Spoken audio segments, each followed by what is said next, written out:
अगर आपको पूरी दुनिया से दूर एक ऐसे द्वीप पर रहने का मौका मिले जहां ना कोई कानून हो, ना कोई सरकार, ना कोई युद्ध और ना ही कोई भीड़, सिर्फ आप, प्रकृति और आज़ादी, लेकिन कुछ ही महीनों बाद वही जन्नत धीरे धीरे एक ऐसे नरक में बदलने लगे जहां हर इंसान दूसरे पर शक करने लगे और जिंदा बचना ही सबसे बड़ी चुनौती बन जाए। आखिर ऐसा क्या हुआ कि सपनों का यह द्वीप मौत का मैदान बन गया? यही है एडन की सच्ची और हैरान कर देने वाली कहानी। 1930 के दशक की शुरुआत। पूरी दुनिया आर्थिक संकट, राजनीतिक उथल-पुथल और बढ़ते तनाव से गुजर रही थी। कई लोग सभ्यता से तंग आ चुके थे। उन्हें लगता था कि इंसानों ने शहर बनाए, कानून बनाए और तरक्की की, लेकिन इसके बदले उन्होंने अपनी आज़ादी खो दी। ऐसे ही विचार रखने वाला एक पढ़ा लिखा डॉक्टर और दार्शनिक डॉक्टर फ्रेडरिक रिटर तय करता है कि वह आधुनिक दुनिया को हमेशा के लिए छोड़ देगा। उसका मानना था कि इंसान प्रकृति के बीच ही सबसे ज्यादा आजाद रह सकता है। इसलिए वह अपनी साथी डोरिस स्ट्रॉच के साथ प्रशांत महासागर के बीच बसे एक सुनसान और वीरान द्वीप फ्लोरियाना आइलैंड पर रहने का फैसला करता है। जब दोनों छोटी नाव से उस द्वीप पर पहुंचते हैं तो चारों तरफ सिर्फ घना जंगल, ऊंची चट्टानें और समुद्र की तेज लहरें दिखाई देती हैं। वहां ना कोई घर था, न खेती, न पीने के पानी की व्यवस्था और न ही किसी इंसान का कोई निशान। लेकिन रिटर मुस्कुराता है। उसके लिए यही असली स्वर्ग था। वह कहता है कि अब उन्हें किसी समाज की जरूरत नहीं, वे अपना जीवन अपने नियमों से जिएंगे। शुरुआत के दिन बेहद कठिन होते हैं। दोनों जंगल साफ करते हैं, लकड़ियों से एक छोटा सा घर बनाते हैं, बारिश का पानी जमा करते हैं और खेती शुरू करने की कोशिश करते हैं। कई बार खाना खत्म हो जाता है, कई बार बीमारी घेर लेती है, लेकिन वे हार नहीं मानते। धीरे धीरे दुनिया भर के अखबारों में उनकी कहानी छपने लगती है। लोग उन्हें आधुनिक सभ्यता छोड़कर नई जिंदगी शुरू करने वाले साहसी इंसान के रूप में देखने लगते हैं। कई पत्रकार और यात्री उस द्वीप तक पहुंचने की कोशिश करते हैं। रिटर को यह सब पसंद नहीं आता। वह चाहता था कि लोग उसे अकेला छोड़ दें, लेकिन जितनी उसकी प्रसिद्धि बढ़ती है उतना ही उसका अकेलापन कम होने लगता है। कुछ समय बाद एक और परिवार उसी द्वीप पर आ जाता है। ये था हाइंस विटमर, उसकी पत्नी मार्गरेट और उनका छोटा बेटा। वे भी नई जिंदगी की तलाश में आए थे। रिटर इस बात से खुश नहीं होता। उसे लगता है कि दूसरे लोगों के आने से उसका शांत जीवन खत्म हो जाएगा।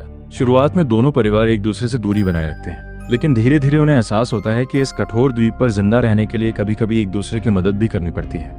पहले कुछ महीने उम्मीद से भरे रहते हैं। वे खेती करते हैं, जानवर पालते हैं और अपने छोटे छोटे घरों को रहने लायक बनाते हैं।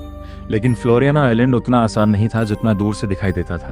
कभी कई दिनों तक बारिश नहीं होती तो कभी तूफान सारी फसल बर्बाद कर देता। पीने के पानी की कमी, बीमारी और अकेलापन हर दिन उनकी परीक्षा लेते थे। फिर भी वे किसी तरह टिके रहते हैं। लेकिन एक दिन समुद्र के किनारे एक शानदार नौका दिखाई देती है।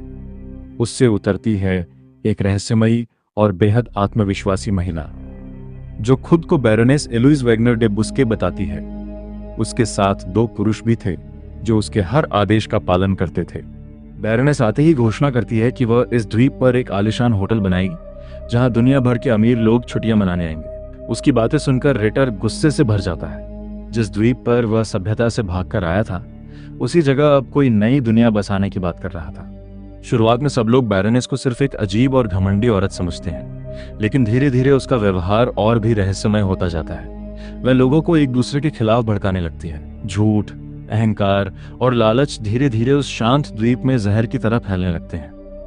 और यहीं से वह द्वीप, जिसे लोग धरती का स्वर्ग समझ रहे थे, धीरे धीरे एक ऐसे रहस्य में बदलने लगता है जहां हर मुस्कान के पीछे शक छुपा था और हर रात किसी नए खतरे का इंतजार करती थी।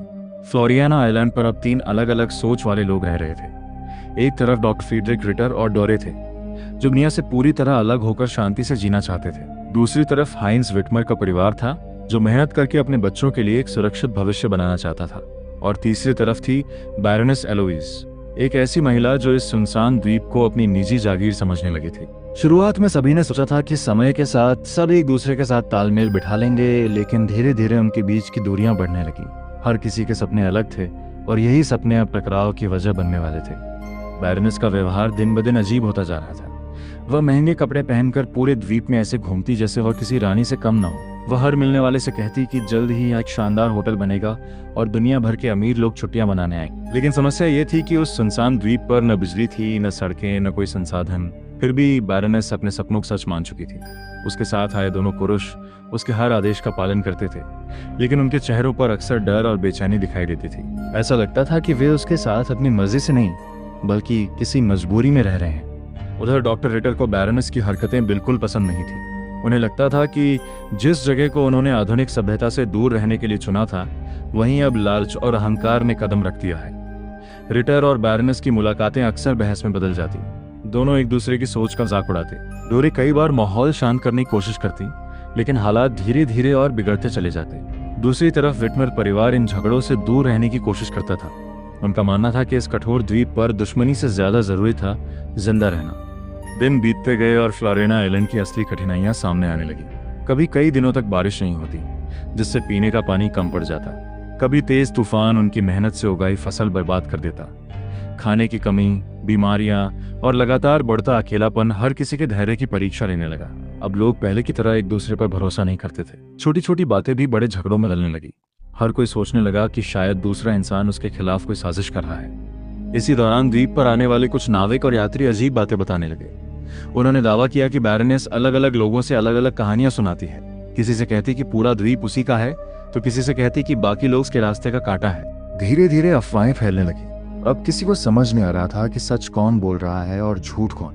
एक शाम बैरनेस अचानक पूरे आत्मविश्वास के साथ घोषणा करती है कि बहुत जल्द वह इस द्वीप से हमेशा के लिए चली जाएगी और अपने साथ अपने दोनों साथियों को भी ले जाएगी। लेकिन हैरानी की बात यह थी कि अगले दिन न कोई जहाज दिखाई देता है, न कोई नाव, और फिर भी बैरनेस और उसके दोनों साथी अचानक गायब हो जाते हैं। उनके कपड़े, कुछ सामान और कई अधूरे काम वहीं पड़े रहते हैं। लेकिन वे तीनों कहाँ गए? क्या वे सचमुच किसी जहाज में बैठकर चले गए, या फ्लोरियाना आइलैंड के घने जंगलों में उनके साथ कुछ ऐसा हुआ जिसका सच कोई कभी बता नहीं पाया? द्वीप पर अब सन्नाटा पहले से भी ज्यादा डरावना हो चुका था। हर इंसान दूसरे को शक की नजरों से देखने लगा, और यहीं से ये कहानी एक साधारण सर्वाइवल स्टोरी से बदलकर एक रहस्यमयी गुमशुदगी और हत्या के शक में बदल जाती है। बैरनेस और उसके दोनों साथियों के अचानक गायब होने के बाद फ्लोरियाना आइलैंड का माहौल पूरी तरह बदल चुका था। पहले जहां ये द्वीप शांति और नई शुरुआत की उम्मीद देता था, अब वहीं हर तरफ डर, शक और खामोशी फैल चुकी थी। कोई नहीं जानता था कि बैरनेस सच में किसी जहाज से चली गई थी या उसके साथ कोई भयानक हादसा हुआ था। सबसे अजीब बात यह थी कि उसके जाने का कोई पक्का सबूत नहीं मिला। न किसी जहाज को आते देखा गया, न किसी नाव के निशान मिले। सिर्फ उसकी बातें, उसका सामान और उसके पीछे छूटे हुए सवाल रह गए। विटमर परिवार ने फैसला किया कि अब वे किसी भी विवाद से दूर रहेंगे। उनका पूरा ध्यान सिर्फ अपने परिवार को जिंदा रखने पर था। लेकिन द्वीप पर फैलती अफवाहों ने उन्हें भी बेचैन कर दिया। कई बार रात के अंधेरे में उन्हें ऐसा लगता जैसे कोई जंगल के बीच घूम रहा हो। कभी दूर से अजीब आवाजें सुनाई देती, तो कभी ऐसा महसूस होता कि कोई उन पर नजर रख रहा है। धीरे धीरे फ्लोरियाना आइलैंड का अकेलापन उनके मन पर भी असर डालने लगा। उधर डॉक्टर फ्रीडरिक रिटर और डोरे स्ट्रॉच का रिश्ता भी पहले जैसा नहीं रहा। जब वे इस द्वीप पर आए थे तब दो का सपना एक जैसा था, सभ्यता से दूर, आजादी की जिंदगी। लेकिन अब लगातार संघर्ष, बीमारियां और मानसिक तनाव ने उनके रिश्ते में दरार डाल दी थी। रिटर पहले से ज्यादा गुस्सैल और जिद्दी हो गया था। उसे हर बात पर लगता कि बाकी लोग उसकी आजादी छीनना चाहते हैं। डोर भी अब थक चुकी थी। उसे एहसास होने लगा था कि इंसान पूरी दुनिया से दूर तो रह सकता है, लेकिन अपने अकेलेपन से नहीं भाग सकता। दिन बीतते गए और खाने की समस्या गंभीर होती गई। खेती बार बार खराब हो रही थी। मौसम लगातार बदल रहा था। कई बार उन्हें कई दिनों तक बहुत कम भोजन में गुजारा करना पड़ता। इसी दौरान रिटर की तबीयत भी बिगड़ने लगी। पहले तो उसने इसे मामूली बीमारी समझकर नजरअंदाज किया, लेकिन धीरे धीरे उसकी हालत और खराब होती गई। उसके शरीर में कमजोरी बढ़ने लगी और तेज दर्द रहने लगा। डोरे उसकी देखभाल करती रही, लेकिन द्वीप पर न दवाइयां थीं और न कोई डॉक्टर। फिर एक दिन ऐसा आया जिसने सबको झकझोर दिया। रिटर ने खाने के लिए जो भोजन तैयार किया था, उसे खाने के कुछ ही समय बाद उसकी तबीयत अचानक बहुत ज्यादा बिगड़ गई। उसे तेज उल्टियां होने लगी, सांस लेने में तकलीफ होने लगी और कुछ ही घंटों में उसकी हालत बेहद गंभीर हो गई। डोर पूरी कोशिश करती रही, लेकिन वह उसे बचा नहीं सकी। डॉक्टर फ्रीडरिक रिटर की वही मौत हो गई। उसकी मौत के बाद तरह तरह की कहानियां सामने आने लगी। कुछ लोगों ने कहा कि यह सिर्फ बीमारी थी, कुछ का मानना था कि उसने गलती से खराब खाना खा लिया, जबकि कुछ लोगों को शक था कि उसकी मौत के पीछे भी कोई गहरा रहस्य छिपा है। लेकिन उस सुनसान द्वीप पर सच्चाई बताने वाला कोई नहीं था। अब फ्लोरियाना आइलैंड पर पहले आए ज्यादातर लोग या तो मर चुके थे या रहस्यमय तरीके से गायब हो चुके थे। केवल विटमर परिवार ही धीरे धीरे अपनी जिंदगी संभालने की कोशिश कर रहा था। उन्होंने हर मुश्किल का सामना धैर्य से किया। उन्होंने झगड़ों से दूरी बनाई, मेहनत की और किसी तरह उस कठोर द्वीप पर अपना जीवन जारी रखा। लेकिन सबसे बड़ा सवाल अब भी अनसुलझा था। डॉक्टर फ्रीडरिक रिटर की मौत के बाद फ्लोरियाना आइलैंड पहले से भी ज्यादा शांत हो गया था, लेकिन यह शांति सुकून वाली नहीं थी। ये उस जगह की खामोशी थी जहां कभी सपने लेकर आए लोग अब या तो मर चुके थे या रहस्यमय तरीके से गायब हो चुके थे। डोरिस स्ट्रॉच पूरी तरह टूट चुकी थी। जिस इंसान के साथ उसने पूरी दुनिया छोड़कर नई जिंदगी शुरू की थी, अब वही उसके सामने हमेशा के लिए जा चुका था। दूसरी तरफ विटमर परिवार भी समझ चुका था कि इस द्वीप पर सबसे बड़ी लड़ाई प्रकृति से नहीं बल्कि इंसान के अपने स्वभाव से होती है। कुछ समय बाद डोर भी फ्लोरियाना आइलैंड छोड़ देती है। वह सभ्यता में लौटकर अपनी कहानी दुनिया को सुनाती है, लेकिन उसकी कहानी और बाकी लोगों की गवाही आपस में कई जगह मेल नहीं खाती। कोई कहता है बैरनेस अपने साथियों के साथ एक जहाज में बैठ चली गई थी। कोई दावा करता है कि उसकी हत्या कर दी गई और उसके शव कभी नहीं मिले। कुछ लोगों का मानना था कि उसके दोनों साथी भी उसी साजिश का हिस्सा बने, लेकिन सच क्या था, इसका कोई ठोस सबूत कभी नहीं मिला। वहीं हाइंज विटमर और उसका परिवार उसी द्वीप पर बना रहा। उन्होंने धीरे धीरे खेती की, अपना घर मजबूत किया और कठिन परिस्थितियों में भी जीवन जीना सीख लिया। समय के साथ फ्लोरियाना आइलैंड पर आने वाले लोग उनसे बार बार वही सवाल पूछते, बैरनेस के साथ आखिर हुआ क्या था? लेकिन हर बार जवाब अलग मिलता। कोई गवाह पूरी सच्चाई नहीं बता पाया। यही इस कहानी की सबसे बड़ी खासियत है।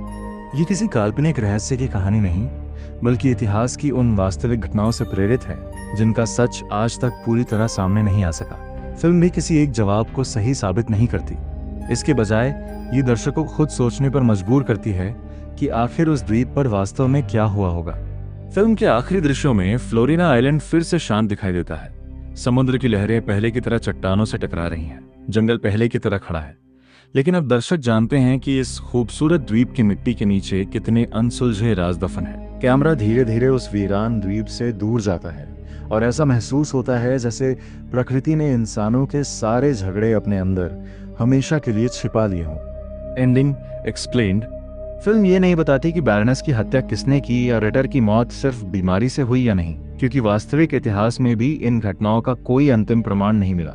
यही वजह है कि गैलापागोस अफेयर आज भी दुनिया के सबसे रहस्यमयी ऐतिहासिक मामलों में गिना जाता है। फिल्म दर्शकों को एक निश्चित जवाब देने की बजाय कई संभावनाएं दिखाती है और फैसला उन पर छोड़ देती है। मूवी मिसेस ईडन सिर्फ एक सर्वाइवल ड्रामा नहीं है, ये इंसानी स्वभाव की कहानी है। जब लोग सभ्यता से दूर जाकर पूरी आजादी चाहते हैं, तब उनके अंदर छिपा अहंकार, लालच, ईर्ष्या और सत्ता की चाह धीरे धीरे बाहर आने लगती है। फिल्म ये सिखाती है कि स्वर्ग जैसी जगह भी नरक बन सकती है अगर इंसान अपने भीतर के अंधेरे पर काबू न रख सके। और शायद यही इस फिल्म की सबसे बड़ी सीख है। खतरा हमेशा जंगल में छिपा होता है, कई बार वह इंसान के अपने मन में छिपा होता है। अगर आपको ये मूवी एक्सप्लेनेशन पसंद आया हो तो वीडियो को लाइक करें, चैनल को सब्सक्राइब करें और बेल आइकन जरूर दबाएं। ऐसी ही शानदार सिनेमैटिक और डिटेल्ड मूवी एक्सप्लेनेशंस के लिए जुड़े रहिए। देखने के लिए आपका दिल से बहुत बहुत धन्यवाद। मिलते हैं अगली वीडियो में।